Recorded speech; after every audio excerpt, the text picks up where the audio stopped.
ሀይ ሰላም እንዴት ናችሁ? ዛሬ ደግሞ አንድ ቲቪ ምን እንዳጋጠመን ታውቃላችሁ? 3 ጊዜ ነው የወደቀው ብለውን ፍሬም በጣም ነው የለቀቀው። እንደምታዩት 55 ኢንች ሆኖ በጣም ነው የለቀቀው። እንደምታዩት ከፍቷል ማለት ነው። ባክላይቱም ስክሪን ሁሉም ነገር ይታያል። ተርፎላችኋል። 3 ጊዜ ወርቆ ማለት ነው። ምንም የሰቀሉት ነገር የለም። አሪፍ አድርገን ሰርተንላችኋል።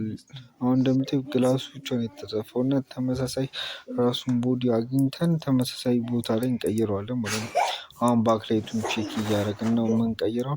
ሁለቱንም ፈተን ነው መቀየር ያለብን ማለት ነው። ተመሳሳይ ቦዲ ማንኛውም ኤሌክትሮኒክስ ነገር የምትፈልጉ ደውሉልን። አሁን እንደምታዩት ባክላይታችን በርቷል ማለት ነው።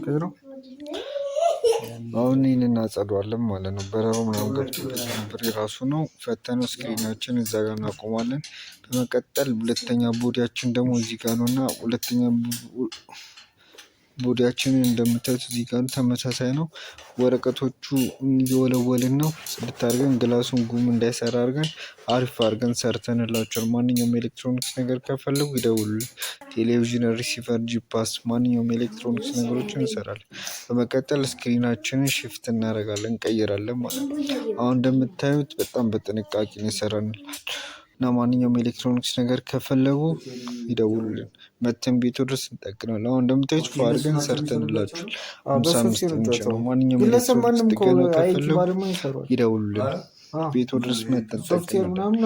አቤል ኤሌክትሮኒክስ። አሁን እንደምታዩት ፏ አድርገን ሰርተንላችኋል ማለት ነው። በመቀጠል ይህ ትርፍ ቦዲዎቹ የተሰበረው ነው። ይህ የማንጠቀሙ